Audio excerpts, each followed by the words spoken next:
Here is the voice of the working class, Rick Smith.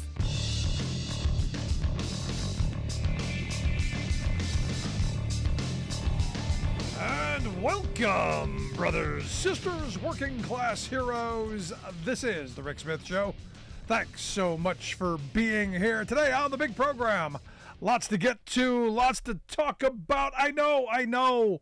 Lots of Jim Jordan stuff, lots of dysfunctional Republicans, lots. And you're hearing that everywhere, and we're going to talk about it as well. But you know, there's some other stuff going on in the world.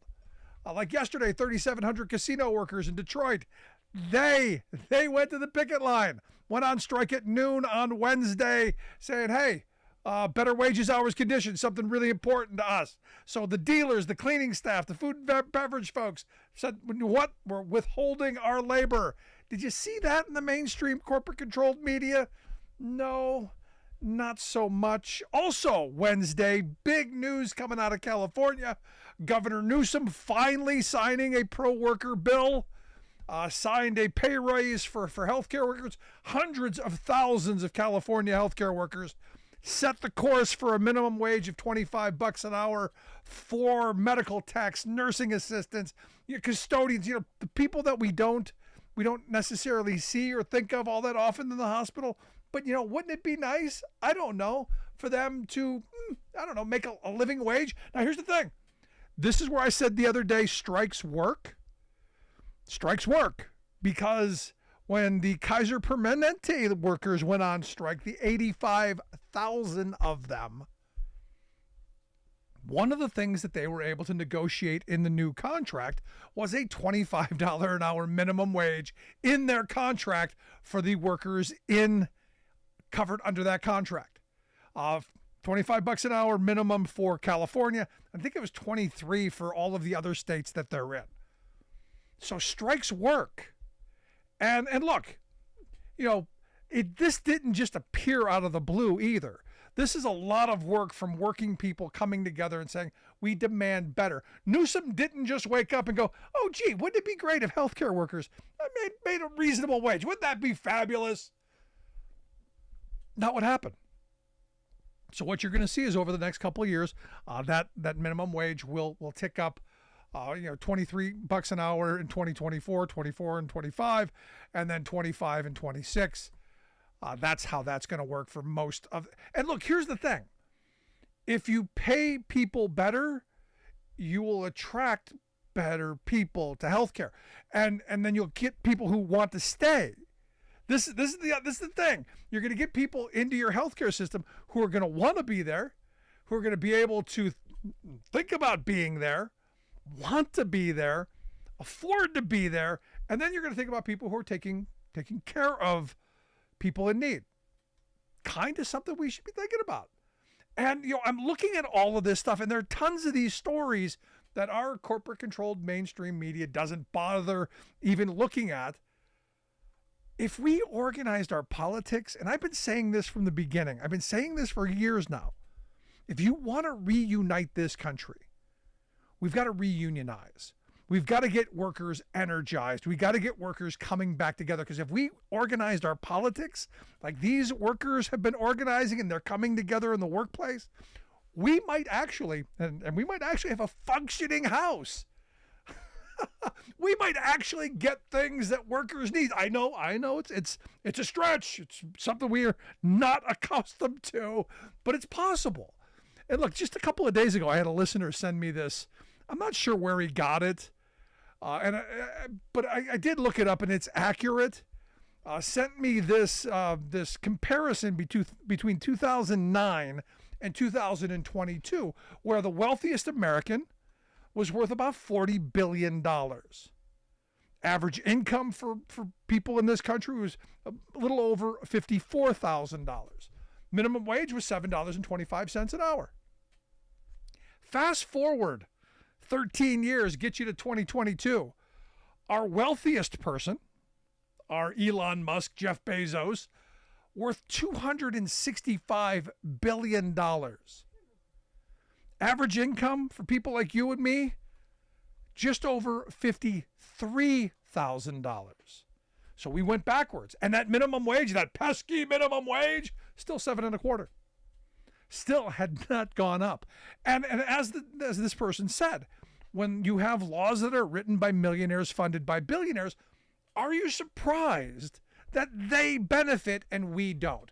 And the answer is no, not surprising at all. Something that I've been saying for a very long time. Would be great to have working class people get elected into, our houses of representatives, our senates, our governor's mansions, people who know what it's like to miss a meal, miss a paycheck, not be able to pay their bills at the end of the month and struggle and worry. Might be nice to have someone thinking about, the little guy. Which is why I love what's going on in Michigan. They elected working class Democrats, and they've been doing incredible work in Michigan for working people. They repealed the state's horrible, terrible no rights at work bill. That again, I go back to when Republicans rammed this through like thieves in the night, the wet dream of the Republican Party right to work. Democrats took that back. They brought back prevailing wage, expanded the earned income tax credit. They even restored tax exemptions for pensioners, for people who are on a fixed income. They are listening to working people. And now, I love this too. Now they've got this piece of legislation they're moving forward on, the Call Center Job Retention Act. Now, you may remember the Call Center Jobs Retention Act, because there was a certain senator from Pennsylvania, Bob Casey, who had a similar piece of legislation called the United States Call Center Worker and Consumer Protection Act that would have protected jobs from being shipped overseas. Because look, corporate America's, they're making tons of money, raking in record profits, and they're closing these call centers, closing down jobs in Michigan, throwing people back onto unemployment, causing chaos, but lining their pockets. And Michigan's going, hey, maybe not. Maybe we're going to take some action. Now, here's the thing. Had we a functional government, back in 2019 when Senator Casey and the co-sponsors, Sherrod Brown, Blumenthal of Connecticut, Cortez Masto of Nevada, Tammy Baldwin from Wisconsin, Rosen from Nevada, even freaking Joe Manchin, Stabenow, Van Hollen, Durbin, and Peters, they signed on to the U.S. Call Center Worker and Consumer Protection Act. Had we done that then, wouldn't need it now. But didn't and haven't. Now it's up to Michigan to actually do something. And the thing is we should be moving on this. We should be working hard to make sure that this happens, so that we're actually protecting working people. But here's the part that bothers me. And this is the frustrating part. And I'm sure you saw this on Monday. Everyone was flipped out. I was just beyond myself when I saw this. You have Janet Yellen, the Treasury Secretary, who was asked, can we afford, both wars? Can we afford war in Ukraine and one in Israel? Can we afford this? She was asked this on Sky News, and she said, Americans can certainly afford to stand with Israel and to support Israel's military needs, and we also can and must support Ukraine in its struggle against Russia. The American economy is doing extremely well. Well, here's the thing. If we can afford to fight wars, we can afford to support working people. And I know there are people, we shouldn't be supporting these wars. No, we should be supporting these. We should be supporting the Ukrainians. We should be supporting what's going on in Israel. We should be supporting that with our money, not our children, but give them the resources that they need to protect themselves. Absolutely, without question. They're fighting their war, so we don't. And that's where we should be on this. But here's the thing. When they say that we've got all this money for all these other things, what about working people? What about average, everyday working folks? And look, you're seeing some excitement. You're seeing some militancy. You're seeing some activity. But it's going to be more. And I look at the fact that our friends in the Culinary Union out in Las Vegas, they just came out with a report, The Human Cost of High Hotel Profits, a survey of Las Vegas guest room attendants. And what they find? What you know they're going to find. 99% of the people surveyed said the checkout rooms take longer to clean. 95% of them said the employer didn't provide a reduction in their daily work quota due to excessive travel between floors and towers and pushing the heavy carts. 88% said, hey, I'm in pain and discomfort all the time when I'm working. 77% said they've been directly asked by guests to clean their room, but had to decline because, hey, they've been assigned somewhere else. 67% said they don't have the adequate tools to do their job, cleaning supplies, equipment, and the such. 57% have had to see a doctor for work-related pain or injuries. And 43% have said they've missed family time and events due to mandatory overtime. Again, you have to ask yourself, is work your life, or is work how you pay for your life? As an old timer told me, do you live to work or do you work to live? And we're in this moment where the billionaire class, the folks who want to get working people back into line, think you should be living simply to work and make them profits. Out of the fear of, hey, we're gonna automate you out of job, so you better not ask for too much, you better not demand much, and you better come and be happy. Well, I'll tell you, it's about time working people stand up. And I know all the distractions and all of the other news, it's important too, but this is kind of important in my view. I want to hear your thoughts. Email me, rick@thericksmithshow.com. Got lots to get to, lots to talk about. Right back after this. Stick around. You listen to The Rick Smith Show.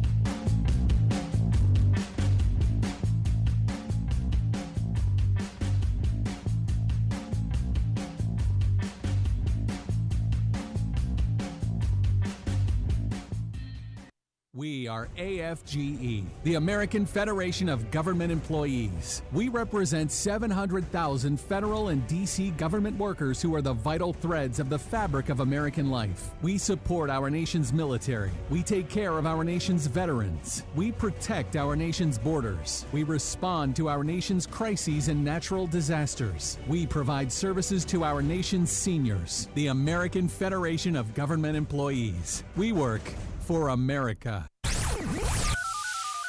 The phone lines are open. Give Rick a call at 1-866-416-RICK. That's 1-866-416-7425. We are AFGE, the American Federation of Government Employees. We represent 700,000 federal and D.C. government workers who are the vital threads of the fabric of American life. We support our nation's military. We take care of our nation's veterans. We protect our nation's borders. We respond to our nation's crises and natural disasters. We provide services to our nation's seniors. The American Federation of Government Employees. We work for America. Welcome back to The Rick Smith Show. Now, here is Rick Smith.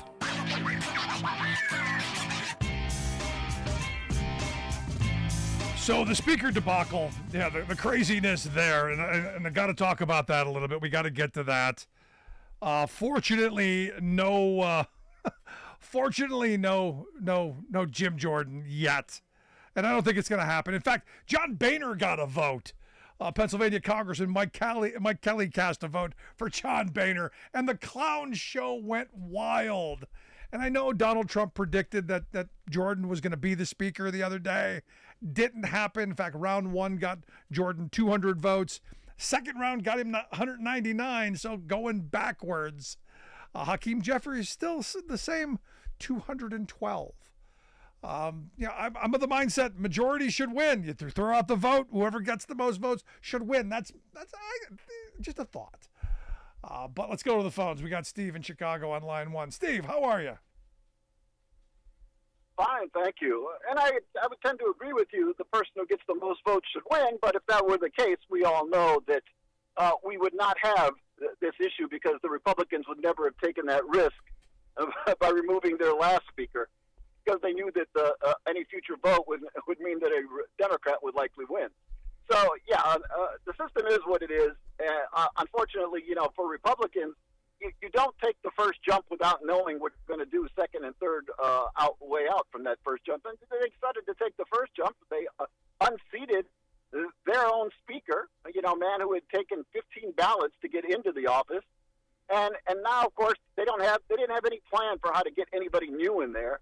Scalise, as bad as he was, it was at least a reasonably sane human being. I think he's still a despicable human being with regard to public policy, but he's not insane, unlike Jim Jordan. I mean, Jim Jordan, basically, for someone who's been in the House as long as he has, to have accomplished next to nothing, which is what he had done during his career. I mean, most people, after that many terms in office, you can say that, you've attached your name to these bills. You've sponsored this legislation. It got passed. No, Jim Jordan has cultivated a reputation of just destroying everything he gets near, poisoning it all.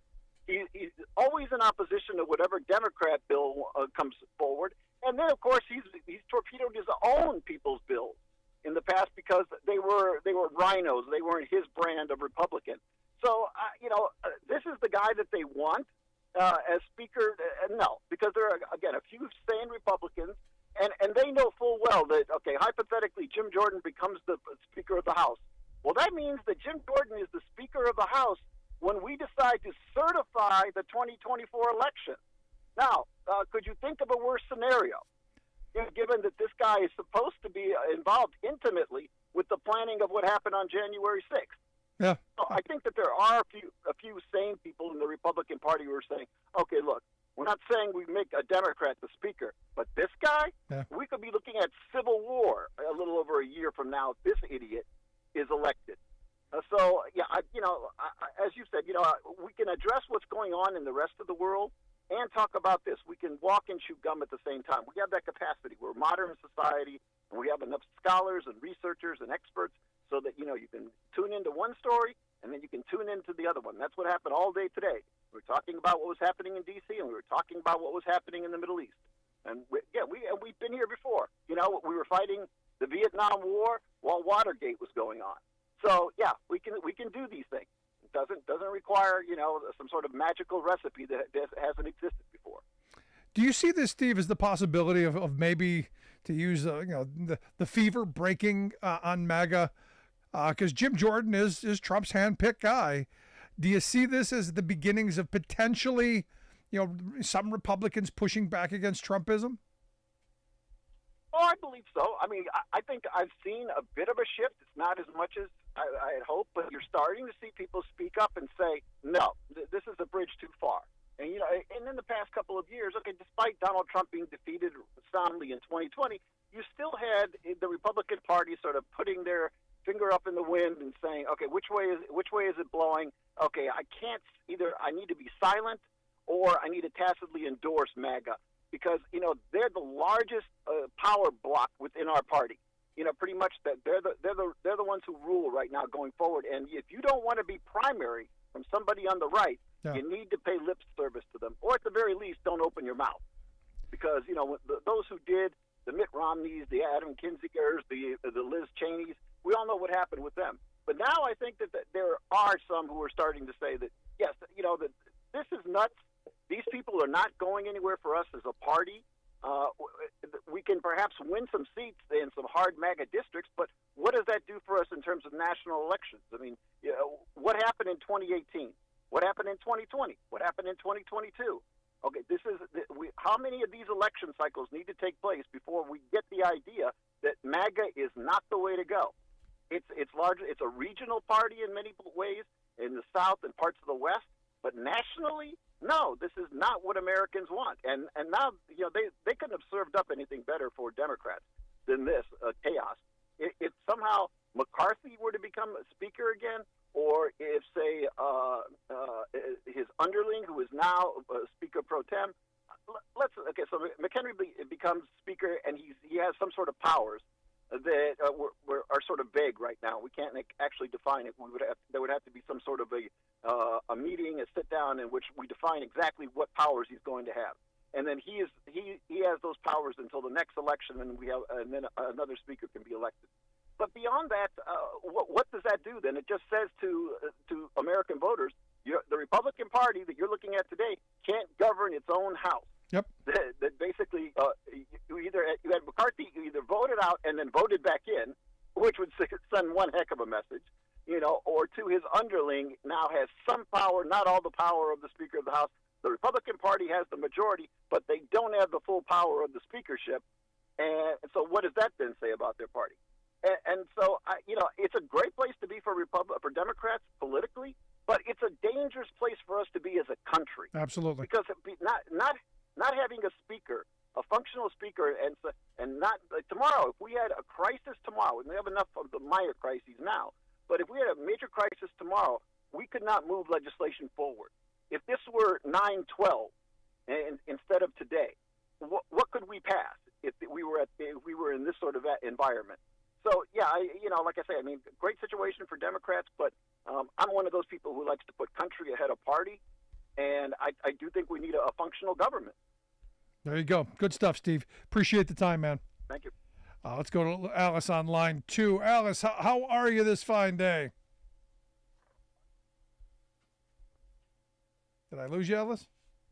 Oh, I'm here. The phone's acting up. Okay. What's on your mind? Okay. Well, a couple of things. Number one, the Republican Party is just showing how totally disorganized and insane they are.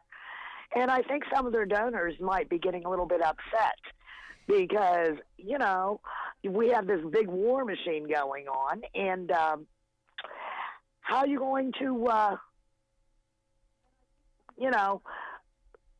get them more profit if you cannot get the government to go, okay, we need to, send the money here, send aid there, do this. And the second thing I wanted to say is, well, some of these companies and the millionaires and billionaires better think about this. Our economy is a consumer economy. And if people don't have money to spend because they're not making anything, then profitability is going to go down. But you have a good evening, Rick. Thanks, Alice. Appreciate the thoughts.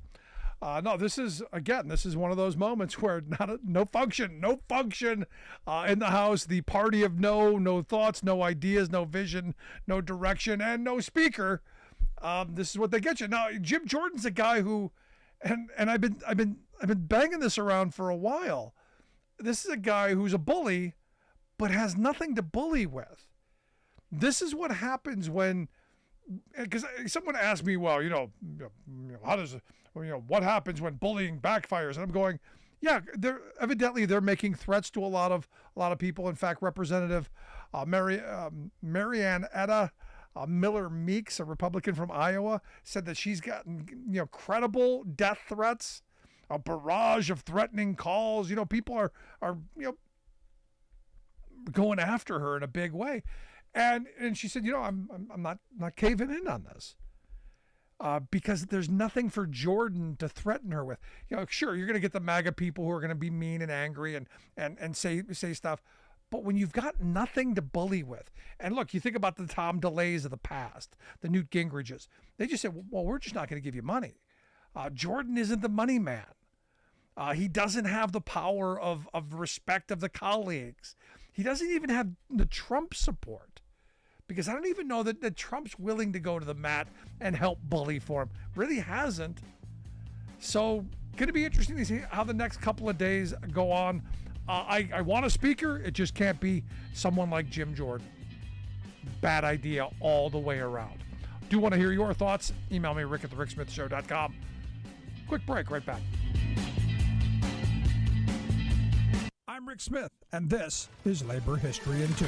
On this day in labor history, the year was 1933. That was the day garment factory owners locked out dressmakers in several shops throughout Los Angeles. The women garment workers, overwhelmingly Mexican, had been organizing with the ILGWU for over a month. They began conducting strikes at selected shops the previous month to press their demands. The women wanted union recognition, a 35-hour work week, end to homework, shop floor committees, a guaranteed wage, and more. Historian Douglas Monroy observed that their demands reflected the harsh working conditions that they faced. It was a volatile, competitive, seasonal industry. Businesses worked tirelessly to undercut each other and job out the work. Women workers were routinely unemployed or underemployed, subject to widespread wage theft and discrimination. They were frustrated by promises of the new Industrial Recovery Act, which promised the right to organize but held no provisions for enforcement.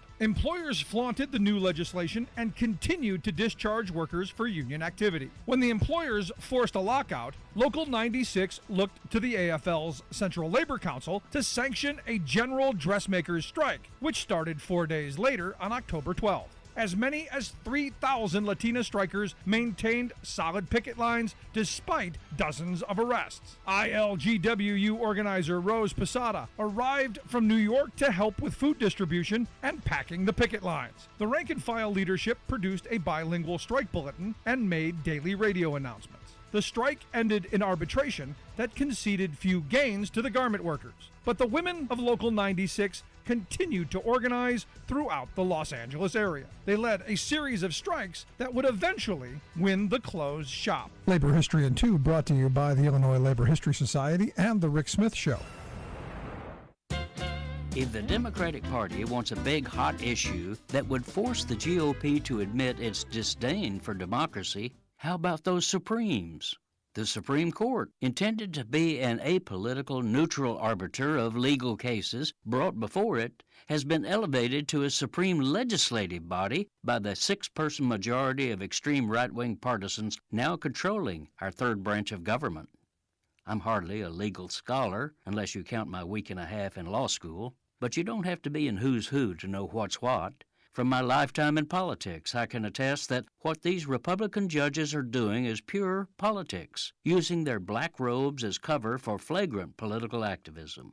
Coordinating surreptitiously with right-wing ideologues and corporate money powers that shower favors on them, they intentionally bring up case after case designed to rewrite America's laws. These 6 aloof judges are effectively enacting a new political order of plutocratic, autocratic, and theocratic power over the beliefs and democratic will of America's pluralistic majority. Posing as conservative jurists, they've steadily concentrated arbitrary lawmaking power in their own hands. Reaching way beyond the court's constitutional role of deciding cases, today's Supremes now effectively create law by choosing cases to bring up, favoring those fabricated by such right-wing political allies as the Koch brothers and the Federalist Society. Moreover, the 6 partisans even rule on legal questions the case doesn't raise, simply making up and answering their own question. This is Jim Hightower saying, with no legal, ethical, or electoral checks on this secretive anti-democratic government, the court now routinely rules against workers, women, civil rights, the environment, personal liberties, and, well, against America. Shouldn't we have at least one political party calling them out and reining in their arrogance?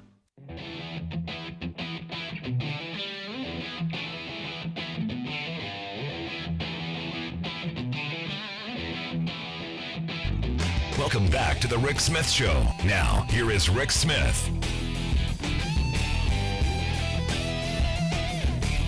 So it's been fun and entertaining watching Donald Trump dance around this gag order.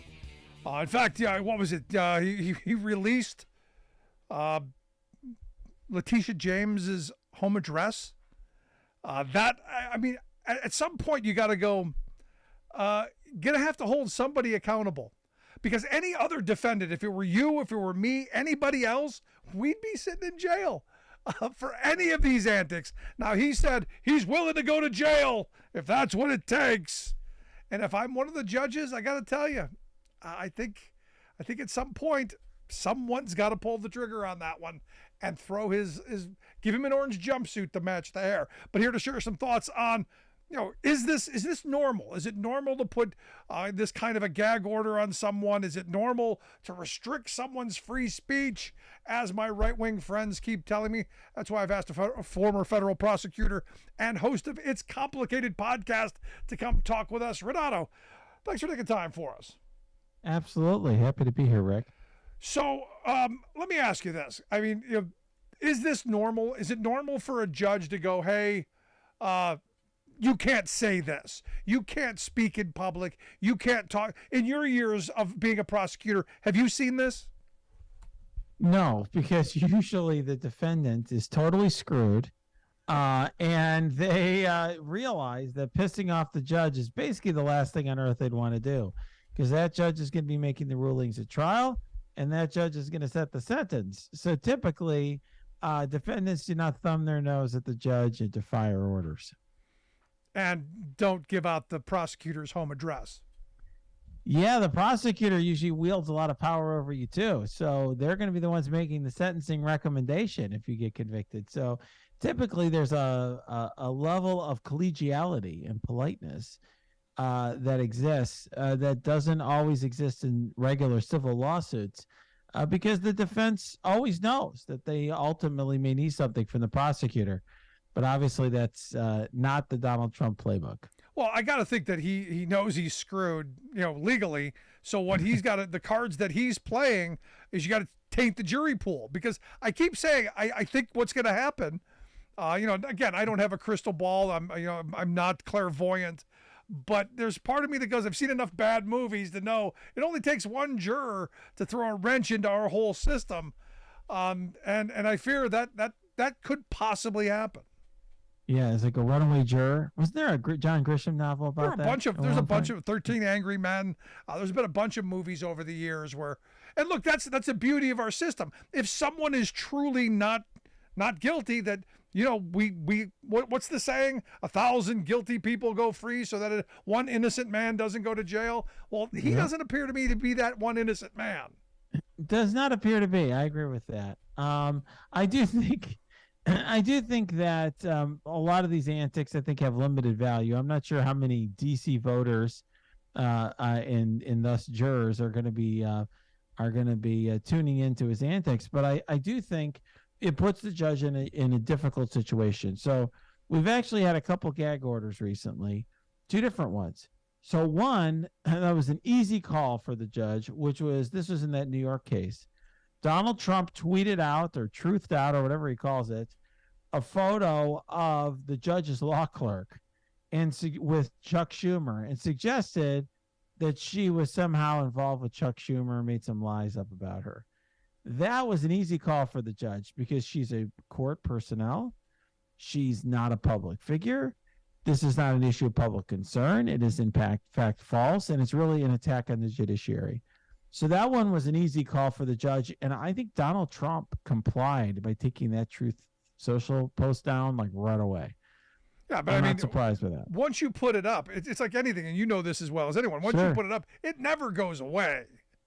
It's like they call it the Streisand effect. I don't know if you're right, where it's like, I think, didn't she want some photo down and then it just made it more popular, something along those lines? Exactly. Yeah. I agree with that. But it would definitely, that one for the judge was an easy call. Now, we had more and more recently with Tanya Chutkin in D.C. So she's the judge presiding over the federal January 6th case that was brought by Jack Smith. In that case, she had threatened earlier that what she was going to do is move up the trial date. I think that would have been a much better move by her, because judges typically have complete and unfettered control over their schedule, their trial calendar. But what she ended up doing is trying to limit his speech. That's actually challenging to do. Gag orders don't happen often for good reason. And when it's a presidential candidate talking about public figures during an election, Rick Smith is you're maybe not. I don't know if you are a public figure or not, but Jack Smith is. And I think, that'll be an interesting one on appeal. But I think she felt like she needed to send him a message. Yeah, but here's the thing, and I'm not comfortable with gagging, any gag orders or anything like this, just because I know Trump is going to violate it on purpose so that he can then again look like the victim and look like the guy we're fighting the fight. I don't want him to come out of this looking like the martyr. This just seems like one more of those things that's being piled on. Yeah, if I was this judge's law clerk, I would have advised her not to issue the gag order. I mean, so from a First Amendment perspective, it's very problematic when any part of government, including the judiciary, tries to restrain somebody from speaking before they speak about something, okay? Saying, hey, you cannot talk about this subject or that subject. Very, very closely scrutinized. And here he's running for president, and a lot of the witnesses are public figures, General Milley, and so on. The prosecutor is basically a public figure, right? People are making podcasts and TV shows about that guy. I mean, he's kind of a big deal. So if you and I can talk about Jack Smith, it's very hard to limit that. So I wouldn't have gone there. Like I said, I would have just told the guy, hey, tell you what, you're creating a lot of problems for me. So this is what we're going to do. We're going to move up the trial date a couple of months so I can get you off my calendar. And that's what I would do. That's actually a really great idea. You're listening to the Rick Smith Show with Renato Mariotti, former federal prosecutor and host of the It's Complicated podcast. You can find that wherever you find your favorite podcasts. We'll get links out on social media. Now, I would have gone the complete opposite way. I would have said, hey, dummy, keep talking. Keep putting stuff out. Keep giving us exhibit A, B, C, D. Talk until here's a shovel. Keep digging. Yeah, I think ignoring him is generally one of the best ways of handling any loudmouth or bully. And in his case in particular, attention is what he's looking for. And so if you don't give him attention, I mean, I don't know if you noticed. I mean, he's a lot less relevant nowadays. He's on that ghetto version of X, Twitter, whatever, where he's in truth land. So the irony's not dead, right? It's like the Pravda of social medias. So he's there. No one really pays attention to his speeches and public statements anymore, unless you're watching Newsmax. And he's just sort of off doing his thing. So I think, I would just let that happen if but the judge is doing what she's going to do. I personally think part of what's going on is the prosecutor is rightfully, by the way, goading her on. In other words, prosecutor is a different role. He's not a judge. He's there to just try to throw tomatoes at the defendant to try to get a conviction, right? And so he's just, every time Trump misbehaves, the prosecutor's putting it in front of the judge. I think the judge needs to draw some hard lines here. So a lot of people were applauding this gag order. I'm not so sure about it. No, I wasn't one of them. I'm uncomfortable with any of that stuff. I was uncomfortable throwing him off of social media platforms. I know what a whole bunch of people were. No, we've got to get rid of him. No, I want him saying dumb stuff. Give me exhibit A, B, C, and D. Now, I did find it interesting that he has the most expensive house probably in the world, which is Mar-a-Lago. He said during his his rant at the civil trial, where he ranted and raved. He said that Letitia James is ranting and raving like a lunatic.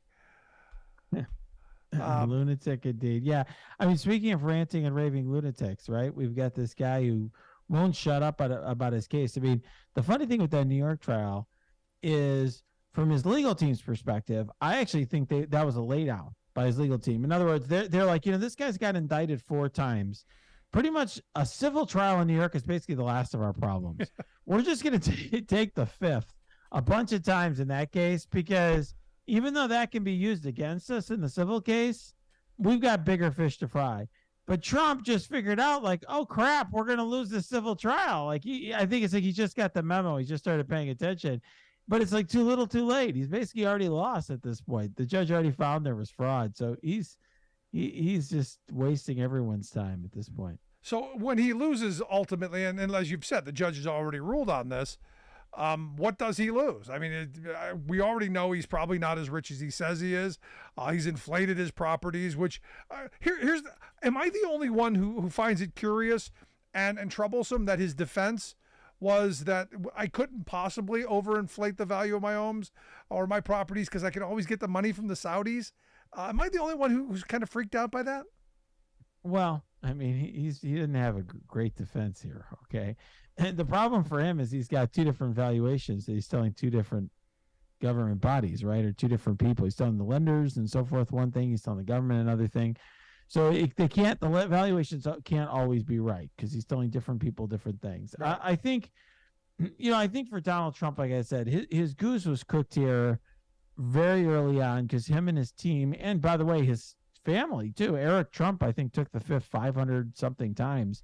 If you do that in a civil case, the jury can infer that your testimony would have been harmful, would have been negative. So if you say, did you commit fraud, and you take the fifth, the jury is entitled to presume you did commit fraud. So what do they do with that? I mean, how do you defend that case? I mean, you could be the best lawyer on earth. You could be She-Hulk super lawyer. It's not going to make any difference. It's going to make no difference at all. You know, who you've got defending you in that case, there's no way to win. And so this is just like a slow loss for Trump. Like he's just showing up to lose, essentially at this point. And I would argue play the victim card. I mean, that's ultimately his. I think his plan in this is to play that martyr, that victim card, so that the base keeps.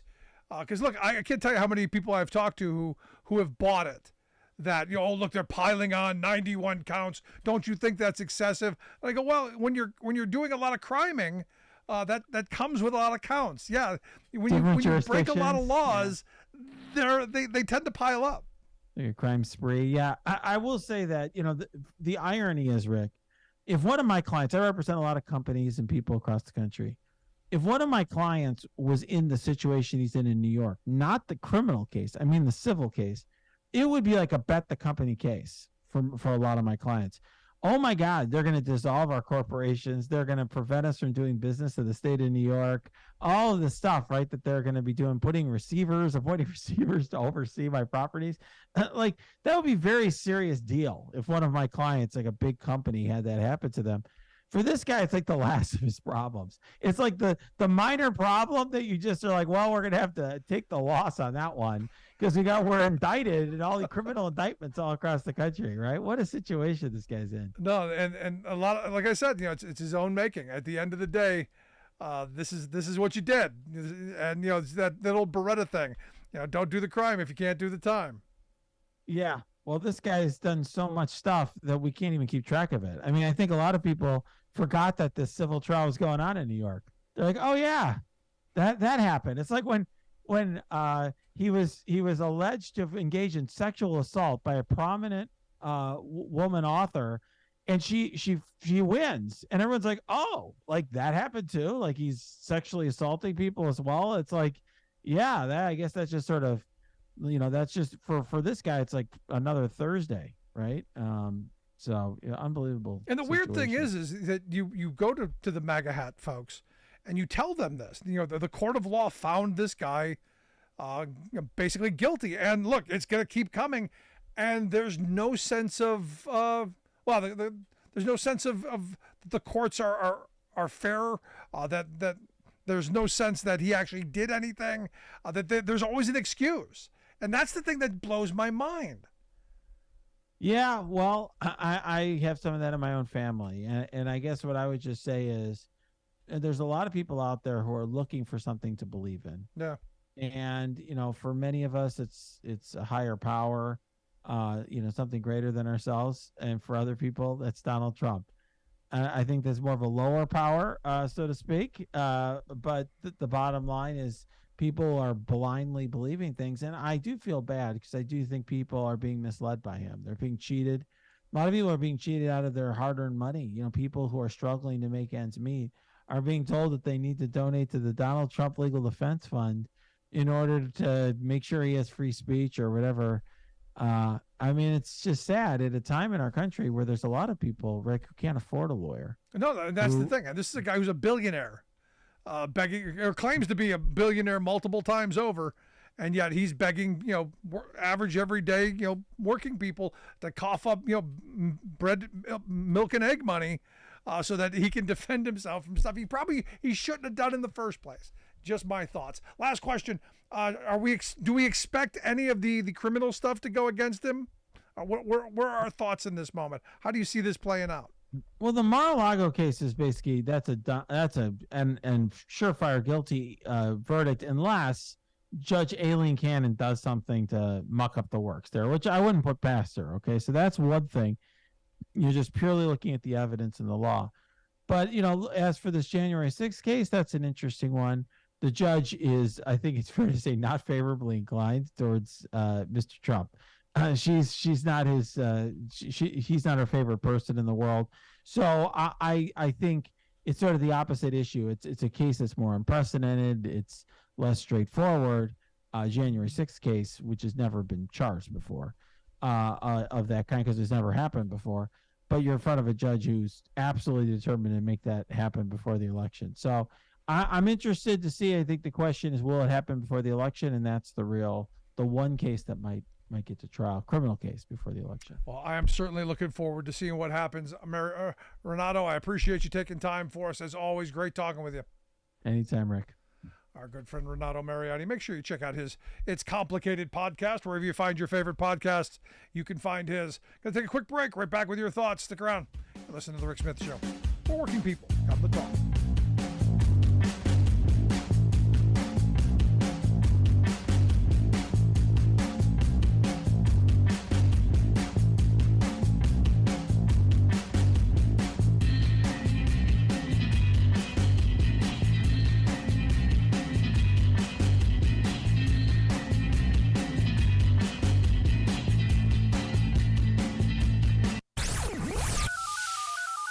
Phone lines are open.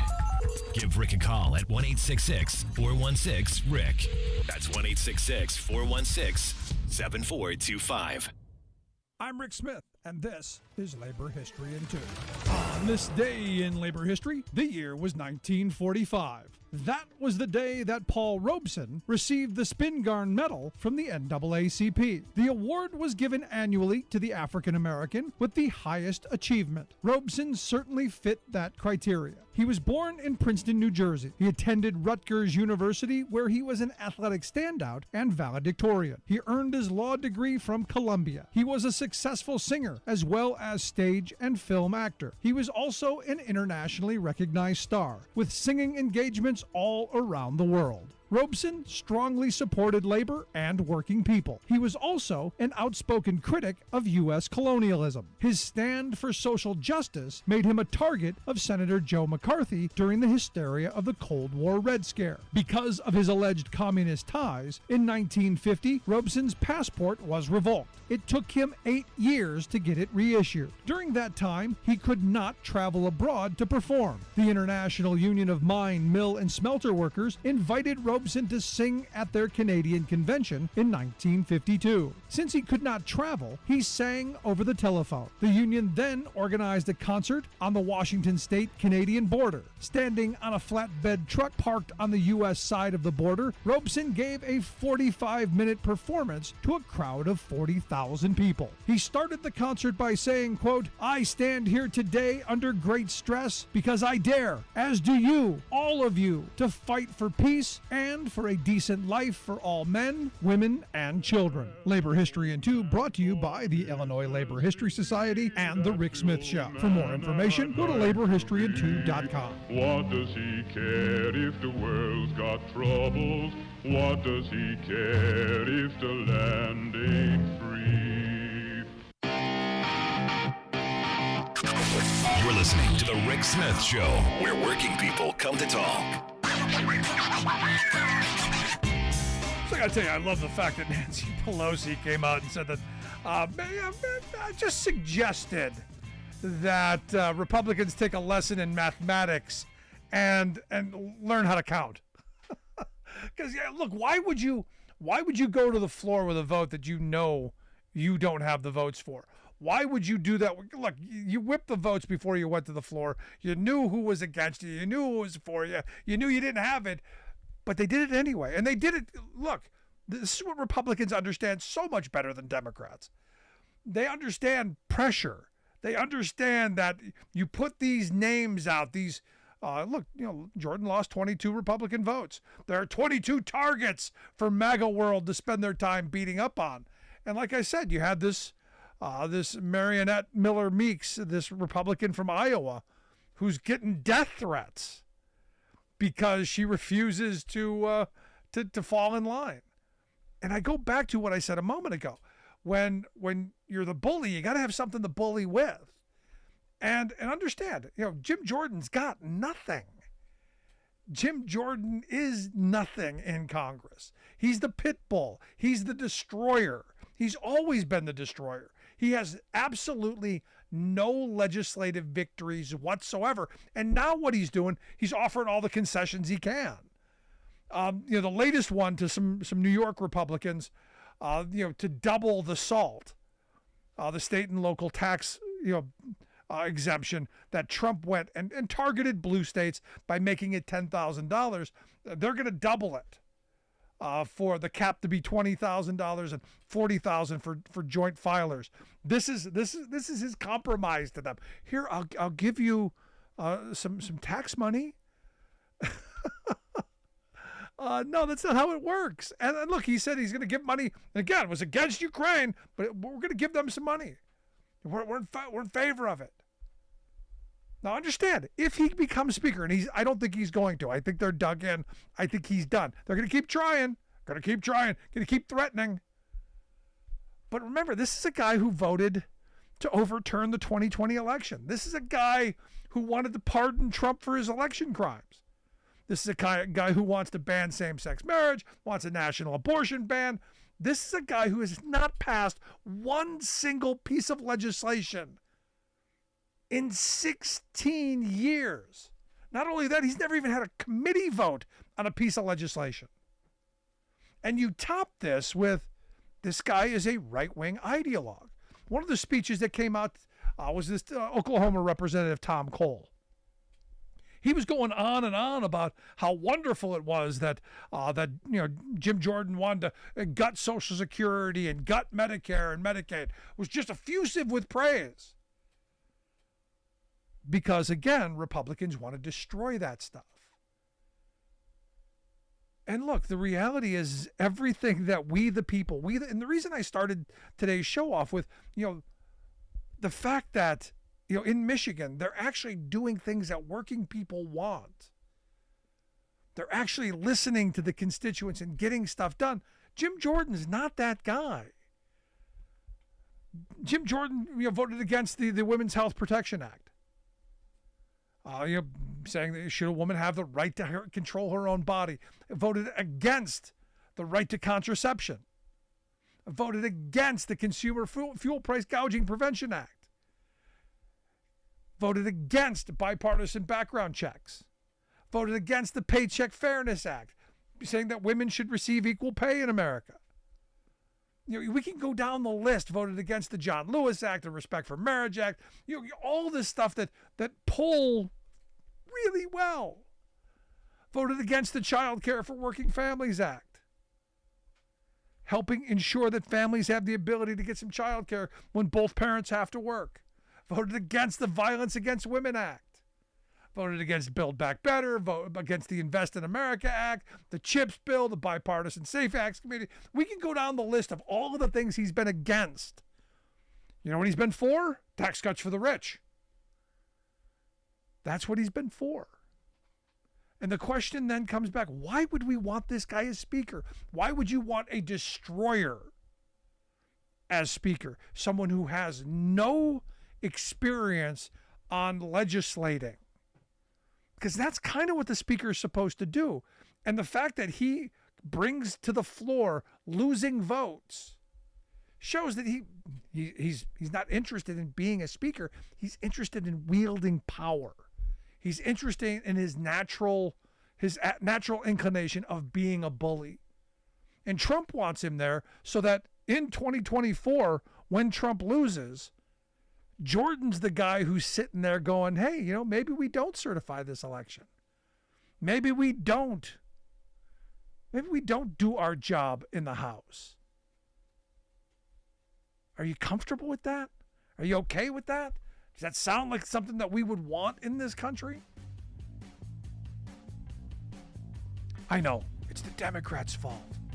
The Democrats aren't bailing the Republicans out. Again, they should learn to count. Want to hear your thoughts? Email me, rick@thericksmithshow.com.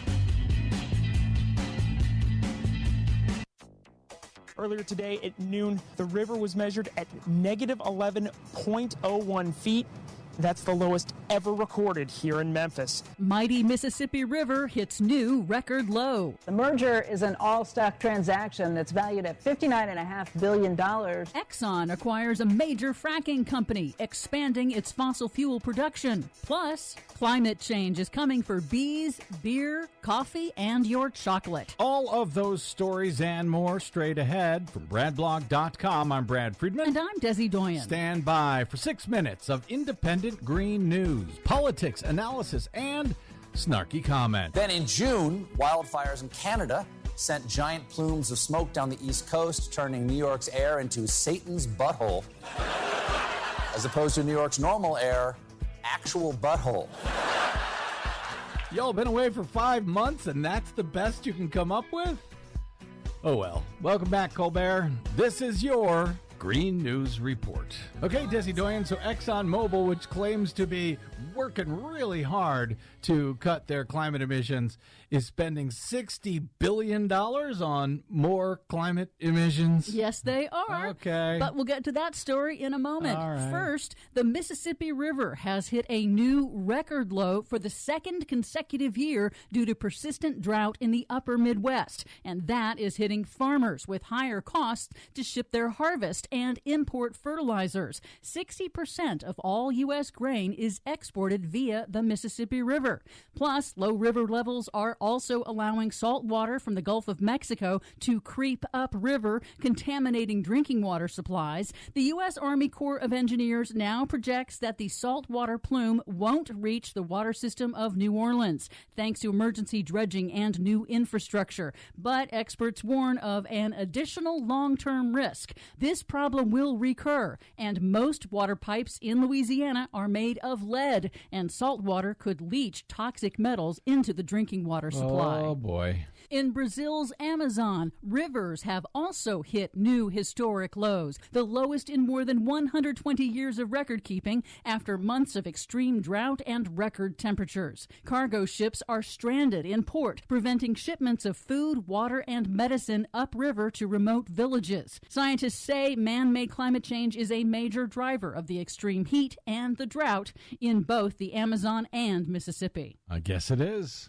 In other news, a suite of new studies warns that global warming is making it harder to grow coffee, tea, chocolate, and wine grapes. The first study calculates that nearly half of flowering plant species are at risk of extinction due to man-made climate change and habitat loss that is changing their growing conditions, and because of insects. The researchers found that when temperatures get too warm and human development encroaches on their habitat, the number of insects that pollinate flowering plants drops by 60% as temperatures push them past their heat limit. So, in a word, we're screwed. Another study warns that hotter conditions and the loss of pollinators will severely hit coffee and cocoa crops, which grow primarily in the tropics and rainforests under very specific conditions. Yeah, we're screwed. Climate change is also coming for your beer. A UK study found that rising temperatures and drought are making it harder to grow hops, a key ingredient in beer, decreasing both the crop's quality and its quantity. The study projects that hop yields will fall by as much as a third in coming decades. However, oil giant ExxonMobil plans to boost its profits from making the climate crisis even worse. Fantastic. Despite warnings from the United Nations and the world scientists that fossil fuels must be urgently phased out, ExxonMobil announced it will pay $60 billion to buy Pioneer Resources, a major player in the Texas fracking industry. Experts say Exxon's move to acquire new reserves is effectively betting that U.S. energy policy will not curb fossil fuels in any major way. On CNBC, Exxon CEO Darren Woods said Exxon expects oil and gas demand to continue rising. Fossil fuels, oil and gas are going to continue to play a role over time. That may diminish with time. The rate of that is I think, not very clear at this stage, but it will be around for a long time. Gosh, I wonder why it's not very clear. I wonder if you, having spent millions of dollars to make it not very clear, sort of helped. Finally, China is planning for for a very different future than Exxon.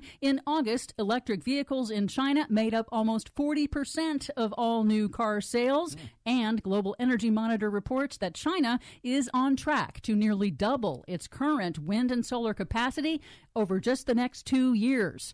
China already invests more than the rest of the world in wind and solar development and is on track to blow past its clean power target 5 years early.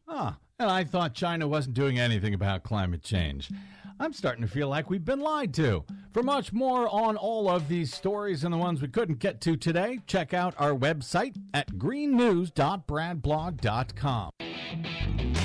Are you tired of think tank approved corporate news and commentary? Are you tired of CEOs telling you what to think, who to hate, and who to vote for? Well, welcome to the Rick Smith Show. We don't take orders from some boardroom, and we don't do focus groups or talking points. We don't work for them, and we never will. I'm Rick Smith, and I work for you. Join us daily at thericksmithshow.com and download the podcast and never miss a minute.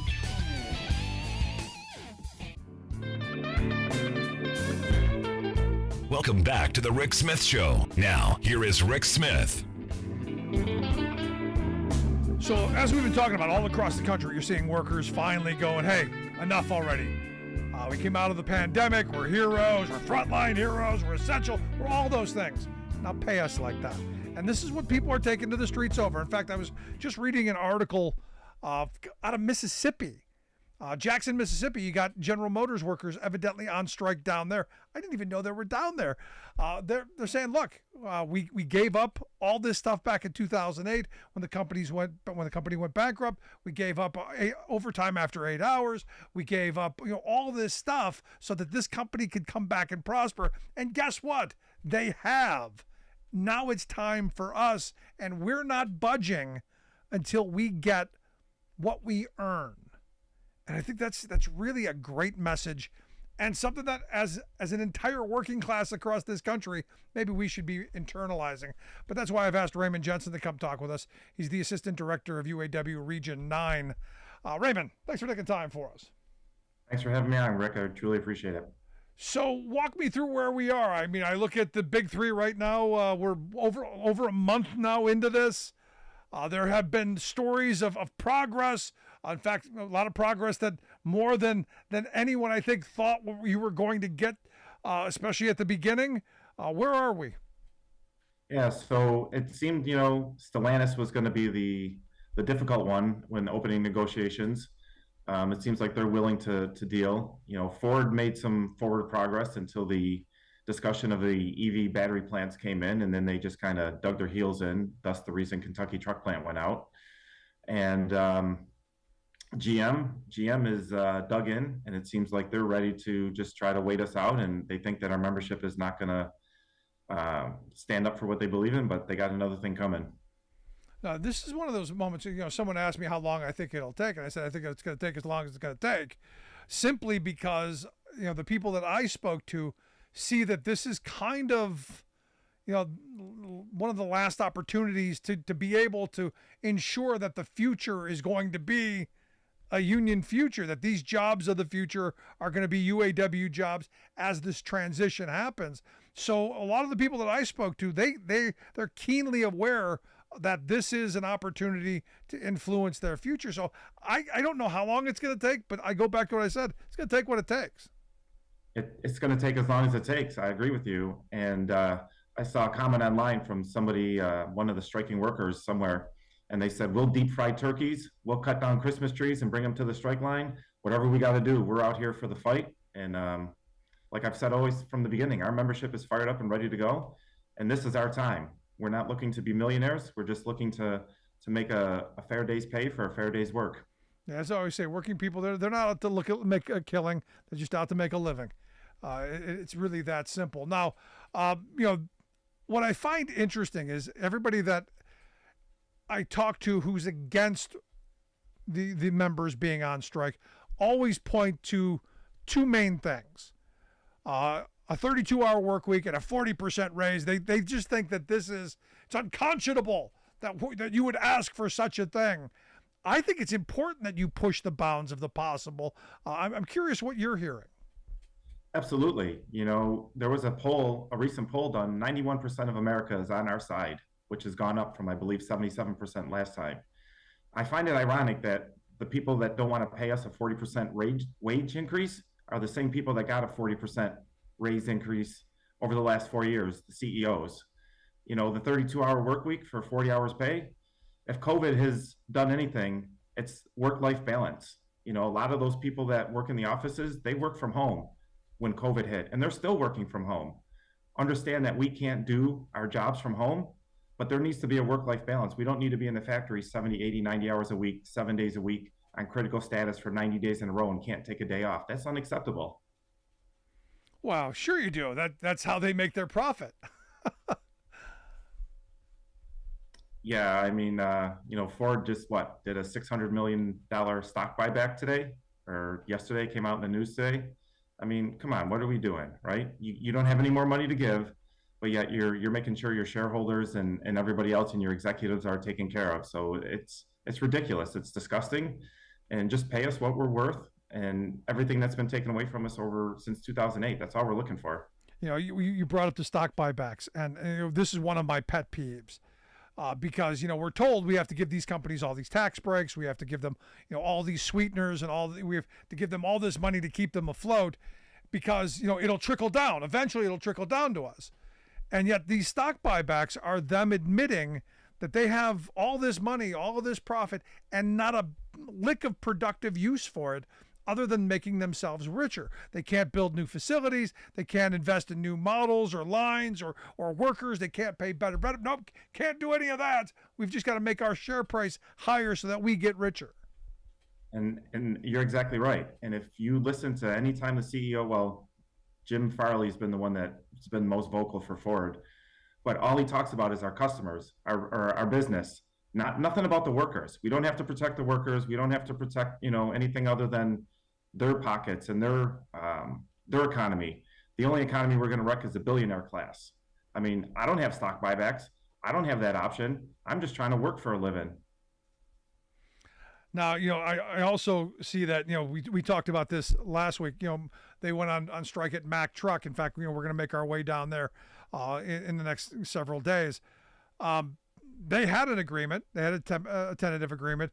The membership said, nope, not enough. Go back and do it again.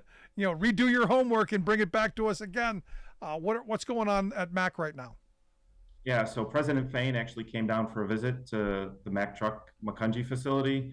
He went to the Hagerstown facility and met with the membership and just wanted to hear from them, like, what are the issues? Let us know, you know, and the organizing department had everybody fill out cards, like a survey type card when they signed up for their strike benefits, asking them, what were your top 4 demands? What is it that you want to see? And it was the 8.5-hour day in Macungie. It was GWI, gross wage increase, COLA, and they just want, you know, to make a fair living. They just want, you know, not to be left behind. Volvo, their parent company, AB Volvo, has made $49 billion last year. So there's money to go around. And I'm glad that the membership voted it down by 73%, because now they've enabled the bargaining team to go in there and tee off on them and say, hey, if we're all family, your membership is spoke. So take care of your family. Yeah, well, you're the other side of town family. We're the side that we never see. Yeah, you're the side that doesn't get invited to the picnics. Which, you know, I got to tell you, you know, when we were out in Toledo, and we were walking the Stellantis picket line, the Jeep picket line there, you know, they have this racetrack, this kind of Jeep track, you know, with all kind of, you know, weird, you know, boulders and stuff for the Jeeps to run over. And the guy said they don't do that anymore because they used to have picnics and they used to have professional drivers come out to drive the Jeeps. And it was a really cool kind of family day, kind of, you know, solidarity building day between the company and the union. And they cut that out, you know, several years ago. And it was just another one of those things where you go, the division just keeps getting wider and wider between the corporate executives and the wealthy and, well, the people who do the work and create the wealth. Right. And they seem to forget that without the workers, they wouldn't have this generational wealth that they have. I mean, their next 2, 3, 4 generations are taken care of. We have members that are struggling week to week that can't even pay their bills. When we went to the opening negotiations, and Stellantis, the COO, had the nerve to say that there's an attendance problem in our facilities. And Sean said, well, you pay them $16.67 an hour. What do you expect? And he said, well, they could get a side hustle. A lot of our members like having a side hustle. And we're just like, are you kidding me right now? This man has more money than he knows what to do with, and he's saying that our members should get a second job because they like it. So what's his second job? His second job is living in his second vacation home in Acapulco, Mexico, wearing $40,000 watches. Not a bad gig, I guess, if you can get it. I know I haven't been able to. You're listening to The Rick Smith Show with Raymond Jensen. Raymond's the assistant director of UAW Region 9. We'll get links out on social media. You can take a look at the work that they do there. I also understand potentially another strike on the horizon, this time up in Scranton, Pennsylvania at the General Dynamics. Tell me what's going on there. Yeah, so they have a facility in Michigan, Ohio, and Pennsylvania. We represent the one in Pennsylvania. It's the same story. They're just far apart. The company's trying to make regressive offers with their healthcare, with their wages, and the workers have just said, not anymore. This is our time, and they're standing up for what they believe in. Their contract expires at midnight on Sunday, but from all my understanding, they're pretty far apart. So if they walk on Sunday, it'll be our 6th strike in the region. I mean, the UAW, I gotta give you guys credit. You're striking all over the place. There are a bunch of spots where you because look, I think you're right. People have had enough, and people are ready to take on the fight. And I still think corporate America thinks it's 2019. Yeah, and they're so far out of touch with reality. It's just corporate greed, right? I mean, if you look at our wages in the last 4 years, they've gone up a total of 6%. I mean, inflation is what it is, right?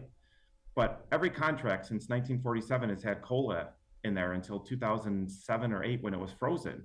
It was just frozen. It wasn't taken away. So they want to say how, a certain president is causing inflation to go through the roof and that's why everybody's falling behind. But every UAW contract since 1947 has had it in there. So we don't want to hear it anymore. Just pay us what we're worth for a fair day's pay. And this movement is hot. The labor movement is hot. It's not just the UAW. Take a look across the country. The culinary workers, the nurses, the Teamsters were about ready to walk. It's everybody. And as I've been saying, you want to reunite this country, you got to reunionize it. Get people back out onto that picket line. Get them back out fighting for better wages, hours, conditions, opportunities for themselves and their families. This is what we should be doing. And the work that you guys are doing is really incredible. And look, I was just reading an article about Sean Fain. And, this new generation of labor leader, the kind of people that I've been saying we've been needing for a very long time. But here's the thing, and this is where, you could say what you want about Sean Fain or Sean O'Brien or any of the more vocal leaders. They can only be who they are because they got a membership behind them that's willing to put them out in front and give them that opportunity because of the power in numbers. And I think that needs to be remembered. Absolutely. And when Sean was in Macungie, he stressed to the membership, I work for you. Everybody couldn't believe that he came down there to see them. And he's like, I work for you, and the fact that you guys voted it down and the fact that you guys handed in those cards, I think Macungie has around 2,500 people. We got around 2,300 cards turned in and everybody just voiced their concerns. And Sean was like, that's what we want to hear. This is what we want to know. You are the ultimate body of this membership or this union. You are the highest ranking authority. So when you speak, send the bargaining team back. It's okay. Don't worry about it. We're going to go back and we're going to fight for you. We hear you. And that was his message to the membership. There you go. Well, I wish you guys the best. I hope I see you on one of the picket lines here soon. As I tell people all the time, find a picket line, adopt a striker, go out, walk with them, bring them a bottle of water, a cup of coffee, a donut, something, drop a buck into the strike fund. But for a day, be a striker, be out there and adopt the folks and find out exactly why they're there. But Raymond, I appreciate you taking some time, sharing your thoughts, and I wish you the best, brother. If I could just give a cheap plug. So Saturday, the 21st at Langhorne, PA, our GM Parts Distribution Center, we're having a huge rally out there. So if anybody's in the area and wants to stop by, the flyer's on our social media. It starts at noon. I believe the Senators, Fetterman and Casey are going to be there. Or they're going to try to be there. If not, their staff will be there. But yeah, anybody's welcome to stop by and see those folks and just walk the picket line with them and hear their stories. There you go. Good stuff, Raymond. Appreciate it. Thank you. Want to hear your thoughts? Email me, rick@thericksmithshow.com. I'm going to take a quick break right back after this. Stick around. You're listening to The Rick Smith Show. where working people come to talk.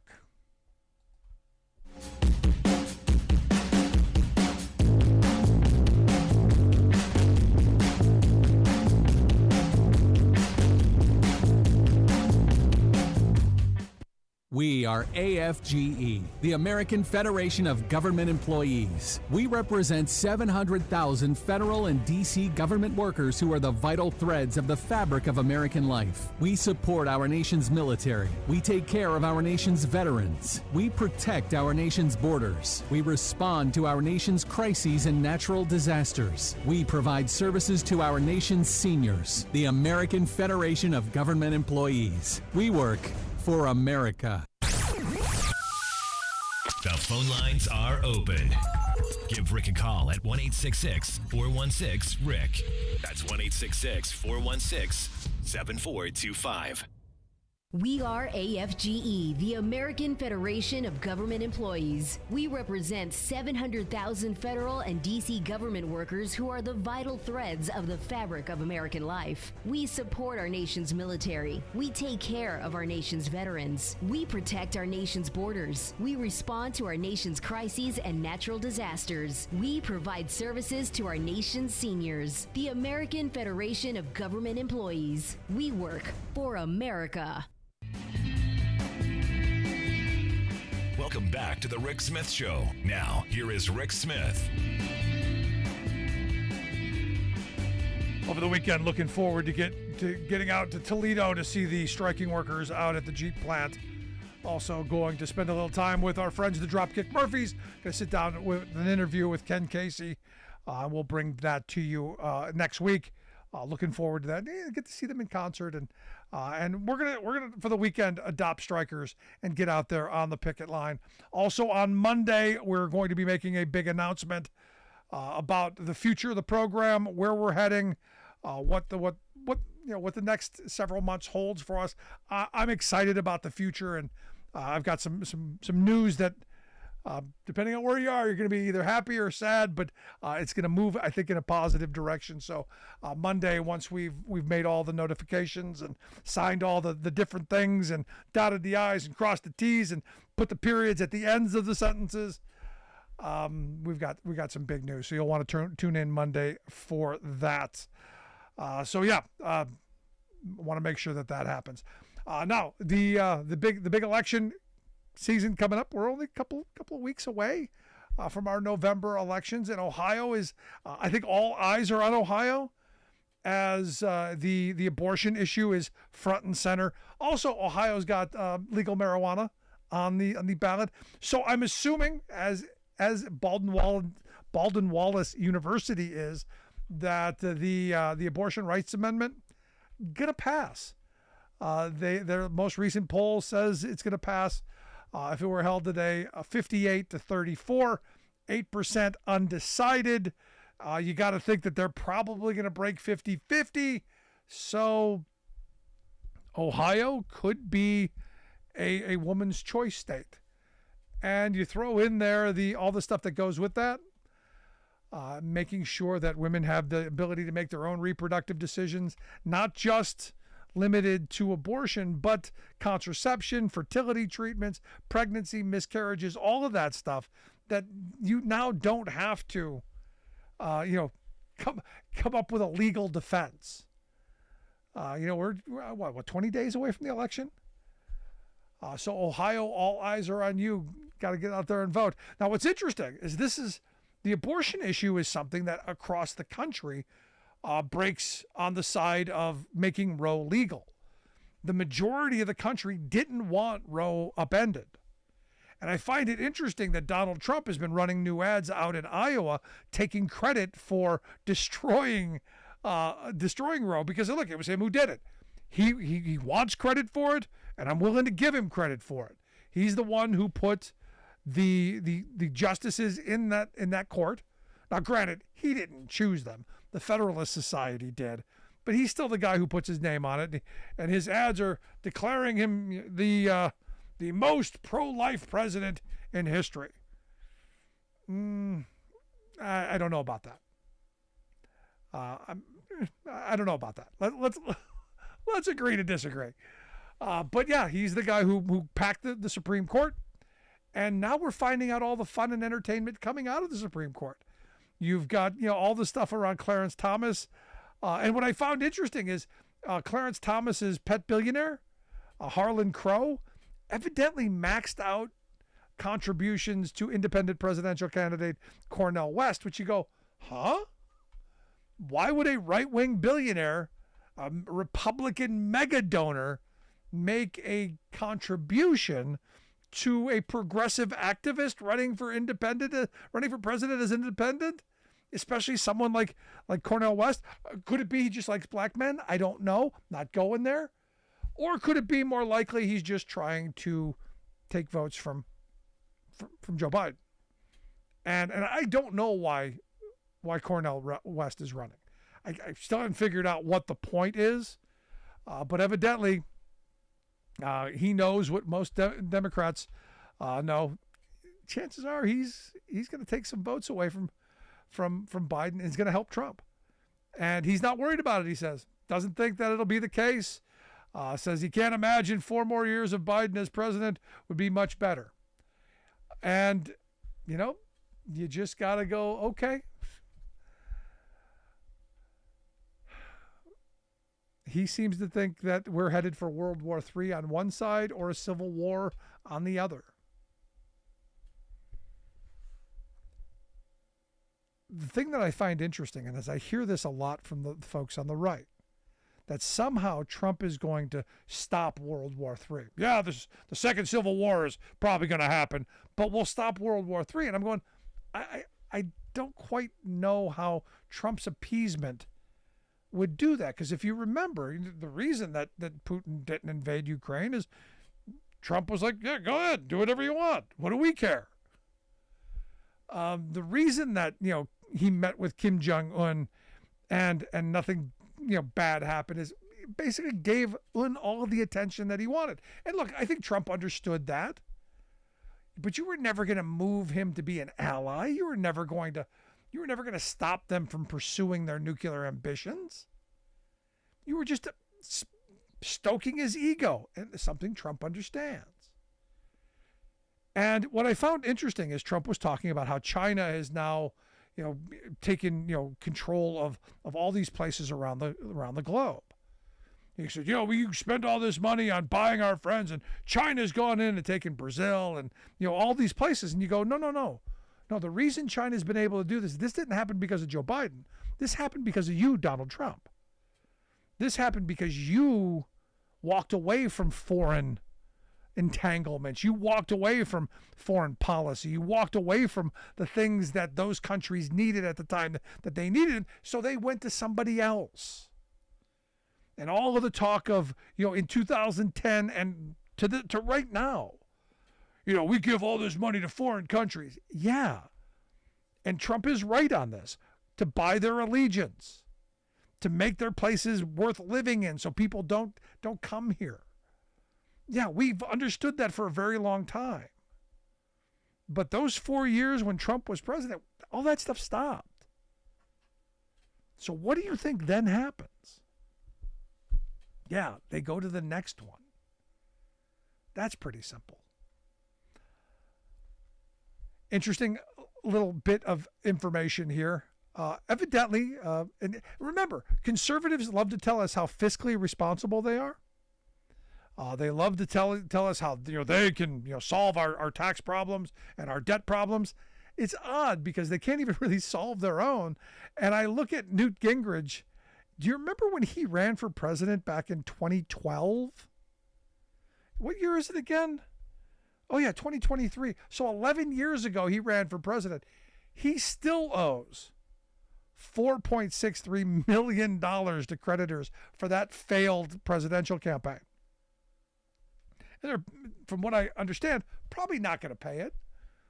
But this is the most of any presidential campaign from the past election cycle, from any past election cycle. No other presidential campaign from any cycle owes more. And remember, this is the guy he was fiscally responsible. He gets credit for Bill Clinton balancing the budget. Yeah, not going to pay his own bills. Want to hear your thoughts? Email me, Rick at thericksmithshow.com. Miss any portion of the program? Download the podcast and subscribe and never miss a moment. Back after this.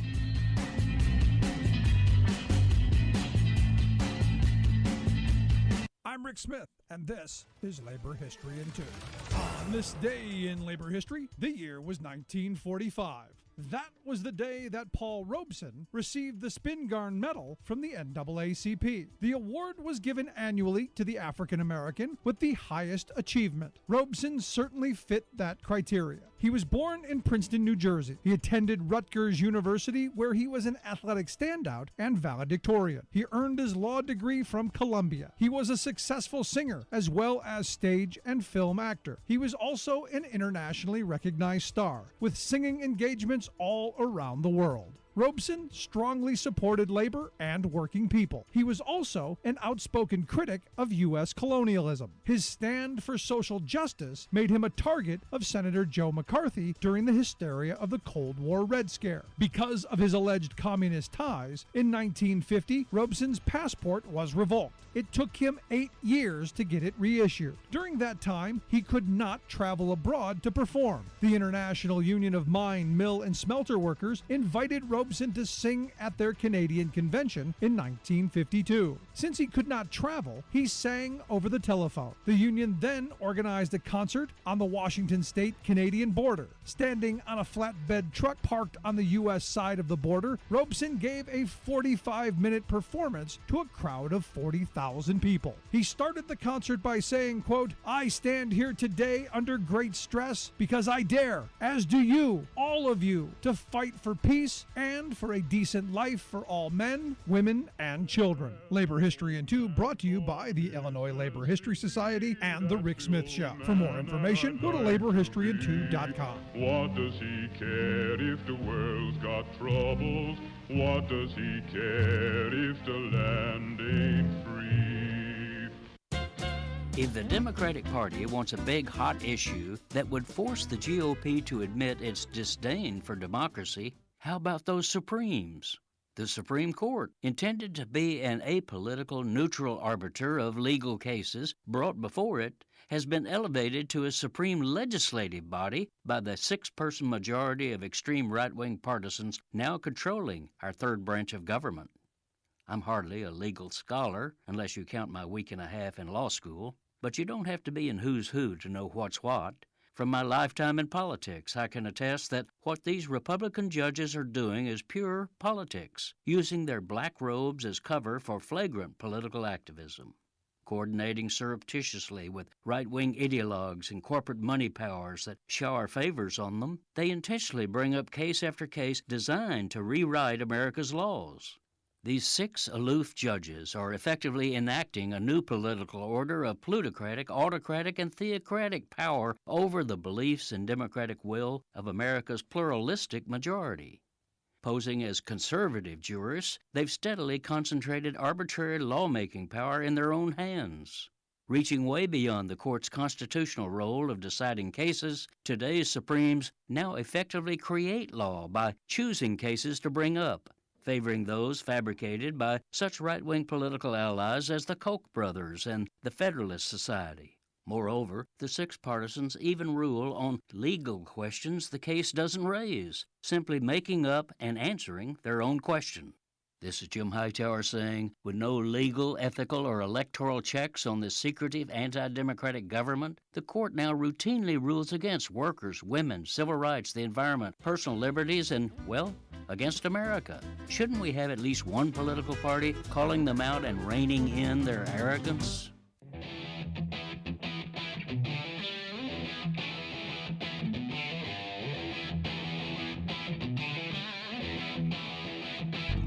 Welcome back to the Rick Smith Show. Now, here is Rick Smith. So, yeah, I got to tell you, I love this. Evidently, Mitt Romney's got a book coming out where he told the author that Oprah had suggested that the two of them marry up and join in together for a unity presidential ticket back in 2022 to stop Trump's reelection. Now, what's being reported is a source familiar with Winfrey's thinking said she was never serious about running, but, the thought crossed her mind. It wasn't serious. Yeah, wasn't serious. Do you think she would have won? I don't, but hey, we will never know. Anyway, here to share some thoughts on the top stories of the day, our good friend, former Ohio Congressman and political analyst, Bob Ney. Bob, thanks for taking time for us. Yeah, thank you, Rick. So, what do you think? Oprah Romney ticket? You think that would have done well in 2020? They considered it. I think they did. Look, anytime somebody, this is how it started with me, somebody coming saying, you can be the speaker. We just need to neutralize Tom DeLay, and his best friend is Jack Abramoff. Let's get close to Jack. Okay? So, yeah, I thought, maybe I could be speaker. So I think probably at one point, look, if you're confronted with that idea and you want to stop Donald Trump, they had to have thought about it. Yeah. Didn't go anywhere, but they had to have thought about it. Yeah, see, here's the thing. I don't know that I would have voted for an Oprah. Really? Yeah, I don't think so. I mean, look, I want somebody who at least has some idea. I don't know. I don't know of how government works. I think the reality star TV president we had just a minute ago, it didn't go well. Yeah, but it would have been Oprah. Well, wait a minute. It would have been Oprah and Mitt against Trump. Trump, right? Yeah. Okay. Yeah. Well, the thing I thought, and I miscalled this one, and I said it on your show. When Trump got elected, I'm always suspicious of people that used to come in my office and, I'm a businessman, I'm not a politician, can you support me running for Congress? And I would say, well, then why are you running if you're not a politician? That's the scariest thing. Yeah. I'm not in politics. Then that's usually terrifies me. The thing about Trump is he had no knowledge of government, period. That's it. But, I thought with Pence, I called it wrong. I thought he's going to rely on Pence. I just didn't realize the level of narcissism. Yeah. But he's going to rely on Pence. Pence can make those trains run. Donald Trump does the out front face stuff and attacks who he wants. And, Pence makes the government run. And, of course, he got in there, and Pence must have made him mad the first day. And that was it. No, and thank goodness you were wrong. Because I had thought the same thing. I had thought that if Pence gets his way, because Trump, I always believed Trump just wanted to do the Rose Garden signings and wanted his picture taken and patted on the head and told what a great job he was doing, make everybody else do the work, but him take credit for it. But fortunately, you're right. Pence wasn't the guy in charge. Right. I've seen it tons of times. Look, we have some really great, smart members, both sides of the aisle I serve with. But I also saw members where you ask them to move a glass of water across the table, they're going to struggle. But they had chiefs of staff and consultants who were, sharp as could be, made them look good, got them out of their mistakes, and the rest is history. But Trump, like I said, Pence must have done something wrong or didn't compliment him the first week, something. Could have been. Or just, Trump always had women around him, and, Pence can't be around women without Mama there, so that was a cheap shot. Yeah. That's not entirely wrong. Yeah, you're right. So let's move on to the big story of the day. Still no speaker. Surprised? Okay. Well, I'm going to segue on cheap shots and make some here. By all means. Look, I got some messages yesterday, and they were from friends around the country. Jordan's going to make it the second ballot. And I said, no. Look at Diaz-Balart, okay? He's a congressman from Florida, right? Known him really well when I was in Congress. And I read between the lines on something the other day. All he said in the press report, because he kept his powder dry on this, I think, for the truth, but all he said in the press report is, bullying doesn't work with me. Right. And I've known him long enough. As soon as I read that, Rick, somebody tried the whole, not just on him, but on others, tried the whole bully tactic, right? Right. So he didn't vote for Jordan first run. And what that tells me is a certain amount of people that didn't like Jordan were probably pushed around, and it set him over the edge. So round 2, he loses 2 more votes. Well, guess what? Does he think? Does he actually think this is a wrestling game where you go to the mat 3 or 4 different matches? You know, I got to throw that in there. Yeah. Especially when you can touch little boys. Yeah. Right. So this is not that type of deal, and the end result is going to be he's done. He's done. If he could even win, he will make McCarthy look like a long-term speaker. Seriously. So how many Scaramucci's would he be able to be speaker for then? Yes. That's the other thing, too, is that they're comparing this to McCarthy going 15 rounds. Not the same deal. McCarthy didn't tend to lose on round 2, and it took him 15 rounds. This guy's already lost to people. You also know, you've been in politics long enough, you also know there's going to be closed-door meetings, tempers are going to fly, there's going to be threats made, and to be frank with you, in politics, it may not even be where Jordan's people make political threats. It might be somebody else makes them, and Jordan's blamed for it. So I can't see where this goes anywhere. Yeah.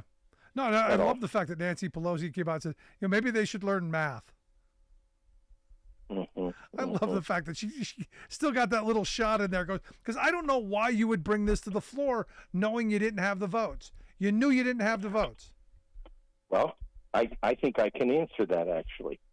The Jordan people, this is my theory on this only, the Jordan people sat there and said, the longer this goes, more controversy, blah, blah, blah. We're going to take this to the floor. Members are going to be terrified to not have a speaker, and we're going to be able to turn those votes through sheer pressure on the floor. That's exactly where I think they were at. No, I'm sure that's I really do. No, I'm sure that's it. Yeah, because they shouldn't. You're right. You don't. One of the reasons that Pelosi was successful, and basically Gingrich in his time, was because they didn't take things to the floor that they really didn't have the votes for. It was rare, They would do the vote counting. If they didn't have the votes, guess what? You adjust, right? Not this group. They didn't have the votes, so they go full steam ahead. So whoever his advisors were, they should have counted before they went. Yeah. And if they didn't have the votes, they should have waited. Now, here's the thing, and this is the question I've been waiting to ask you, because the bullying thing has come up. Jim Jordan's, and everyone knows Jordan's a bully.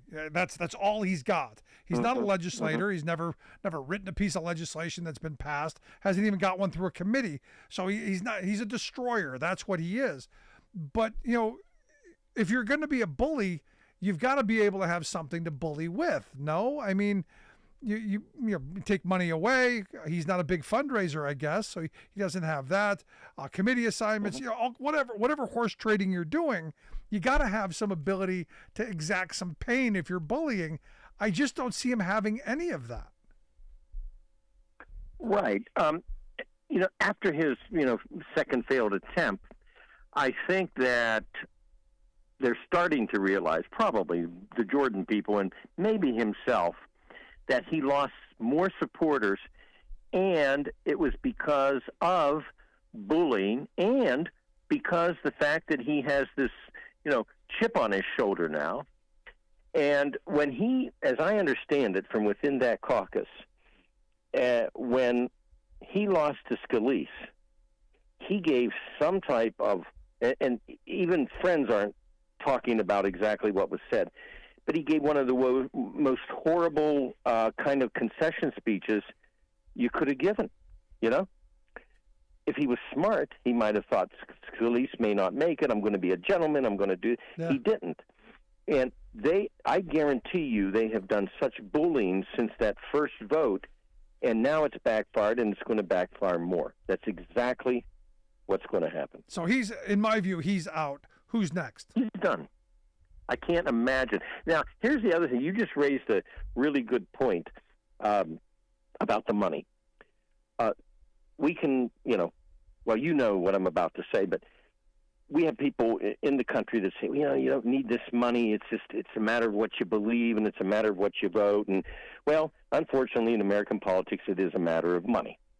Money is the mother's milk of American politics, and you have to have people that can raise money. One thing about McCarthy could raise money, and it's because McCarthy wasn't viewed as by some of the people who contribute. They're not going to like Jordan. They're going to be afraid of Jordan. They don't want anything to do with him. They're not going to contribute. He's not going to be an effective money raiser. He will raise money by people that want to, undo the government, or by people that want to put, Biden in prison. He'll raise money from that sector. But Jordan can't raise in a broad base that McCarthy even could. So he's got that going against him. And so when he stands there and says, I'm not part of the money system, that should also send a shockwave to the Republicans. Yeah. No, because they need it.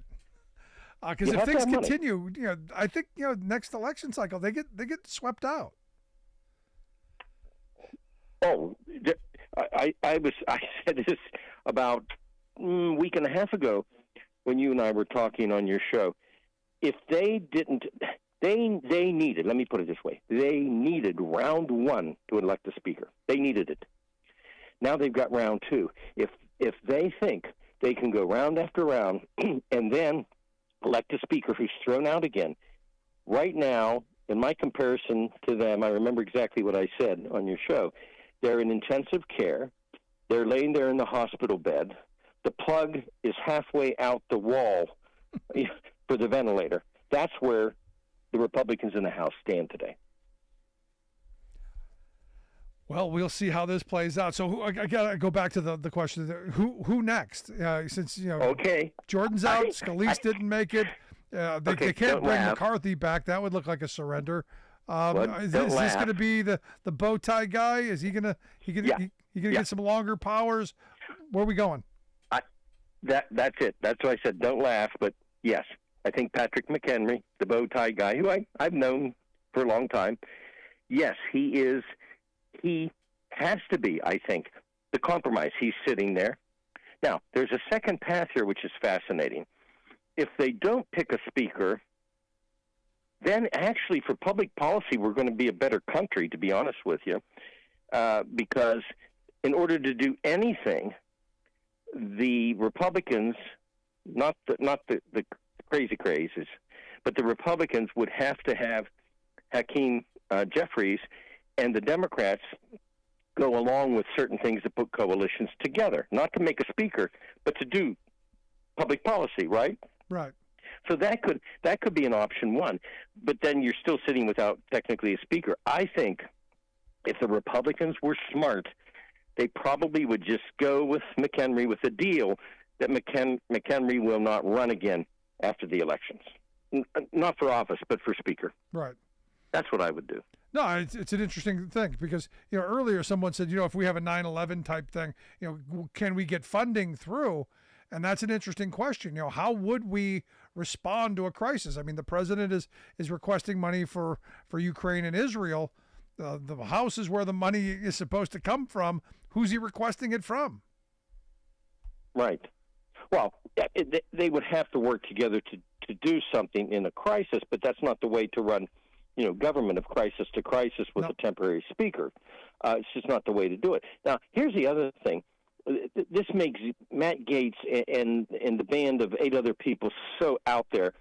If you truly believe, if somebody listening to this show truly believes that Matt Gaetz is right, and I don't think anybody listening thinks that, but let's say hypothetically that he's right and we got to stop the Democrats and they're ruining the budget, blah, blah, blah, then why on earth would you support Matt Gaetz shutting down the government and basically handing the House to Hakeem Jeffries next election? Yeah. See, none of this is making logical political sense.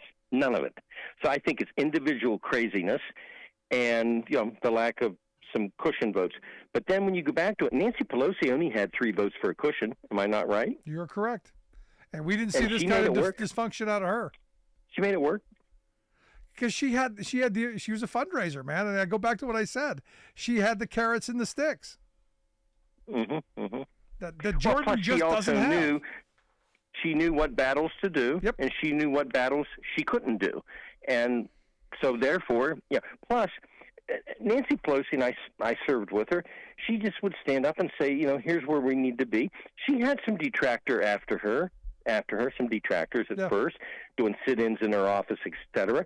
She didn't go out and try to eliminate them. She just worked around them, and that's not what Jim Jordan does. He goes straight through.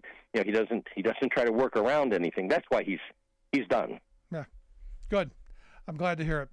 Finally, got to get your thoughts on. We're days away. I mean, we're just ticking down. What the potential shutdown again? We need a spending bill, right? We kicked that 45 days. Takes us to middle of November, I guess, just before November Thanksgiving. 17th, if my memory serves me right. November 17th. Yeah, middle of November. So we're less than a month away from that. Chances of having a speaker by then? And it takes a process, to do this. Well, again, if, in a way, I'm going to look at this a little bit different, I guess. If we don't have a speaker by then, there will most likely be a better chance of a broader coalition of, let's say, 100 some Democrats and 115 some Republicans, let's say, whatever. There's probably a better chance of a coalition of that occurring under a crisis combined with what's going on with Israel and the Ukraine. Probably. Now, that's no reason to not have a speaker, but it would probably have an easier time of it. If you get a new speaker and Matt Gaetz and the band of 7 others pull a McCarthy on them, then you probably are going to have they're going to have a rough time to get a spending bill. I love that McCarthy is now a verb. Well, yeah. Yeah, well, they're if you ever want to take anybody out, you're pulling a McCarthy on them. There you go. That is brilliant. I don't want to say you're pulling a Gaetz on him because I don't want to give his name credit. No. You're pulling a McCarthy. Yeah. You take a Gaetz, you pull a McCarthy. Right. Pull a McCarthy. That's it. There you go. Oh, that's brilliant. But Bob, as always, I appreciate the time. Good stuff, man. Thank you, Rick. Our good friend Bob Ney. I mean, that it actually makes sense. I mean, if we don't get a speaker, maybe we don't have a ticking bomb before Thanksgiving. I got to rethink this. Back after this.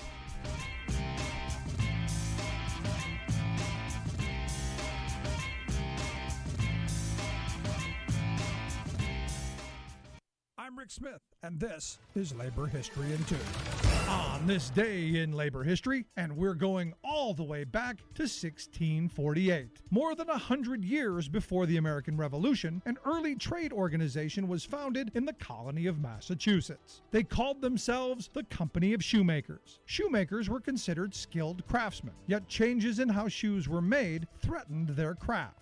The shoemakers were particularly concerned about low-skilled workers driving down wages. They formed their guild in an effort to protect their trade. This has been the basis for much of the trade union movement. The guild members argued that they were stopping, quote, the damage which the country sustains by occasion of bad wear. They wanted to set a quality standard for their industry. To ensure that standard, they set up an apprentice system by which new workers could learn their craft under the instruction of an established shoemaker. Nearly 4 centuries later, we hear similar declarations from union electricians, carpenters, and plumbers. Recognizing and promoting the professionalism and the skill of their craft is an important function for trade unions.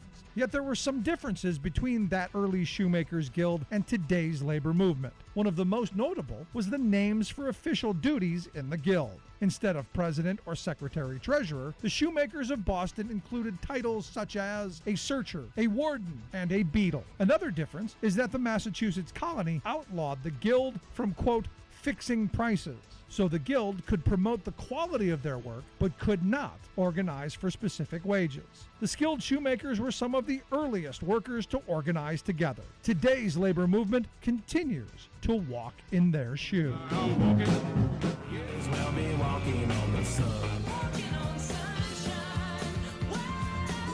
These boots are made for walking. Like what you hear? Check out more at laborhistoryin2.com.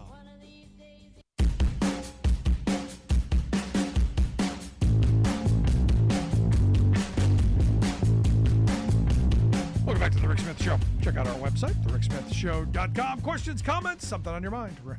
Email me, Rick at thericksmithshow.com. So again, mark your calendars. Monday, got a special announcement coming up. I want to make sure that we're tuned in for that. Some interesting news. Evidently, X, formerly known as Twitter, Elon Musk has gone and he's doing some new advertising stuff.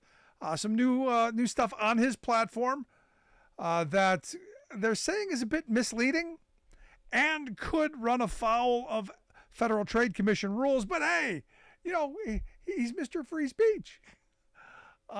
Evidently, there's going to be no way to report it. There's no way to block it. There's no way to do any of this. According to the report, that users were noticing a new type of advertisement minus a regular handle or username, and the ad's headline, looked like a normal tweet with the avatar, a miniature of whatever the featured image was. So they're kind of, trying to make it look a little like it's a person. Now, we'll find out what the Federal Trade Commission has to say about this. But again, Elon's got to figure out how to line his pocket somehow. When you buy something for $44 billion and then you destroy it, now again, this is a guy who said that he bought Twitter for free speech because people should be able to speak freely. Evidently, the National Labor Relations Board has accused Twitter, or X, formerly known as Twitter, of illegally firing a woman in retaliation for her trying to organize workers in the workplace. And again, she's been fired for tweeting her disagreement with X's return to work policy. So again, retaliation by employers happens all the time, but the free speech, champion, free speech for him, free speech for crazy people, but for working people, not so much, not so much. Now here's the thing. I used to love Twitter. I remember, and I go back to when I was sleeping on the Capitol floor in Wisconsin, when the uprising was going on in 2011, when you had 100,000 people in the Capitol, and there was no news media there. And as I've said before, my favorite handwritten sign, and I wish I could find the picture of it, it said, "Thanks CNN for telling me what's on Twitter." Because Twitter used to be the place where citizen journalists, while things are happening, were in real time with some due diligence and some honesty, talking about what was going on. It was a real place that got information. So when bad things would happen, it would be the first place people went. You didn't switch on the local news. You went to Twitter, and you stayed on Twitter, following the hashtags of whatever it was, because you could trust the blue check marks. Because there was some responsibility to having that blue check mark, because you could have it taken away for doing the stuff that the blue check marks now are doing. And I find it really interesting that the guy who spent $44 billion, to save free speech, has turned it into,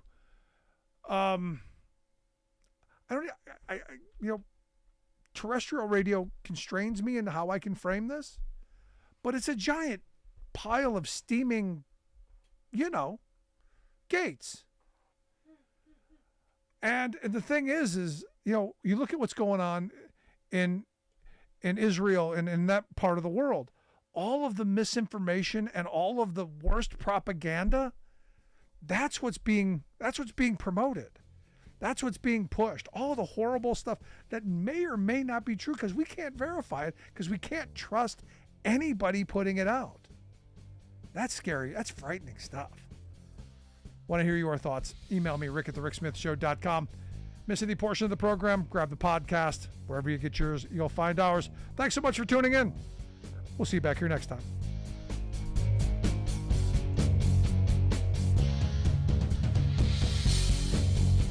You've been listening to The Rick Smith Show. Email Rick at rick@thericksmithshow.com. Until next time, this has been The Rick Smith Show, where working people come to talk.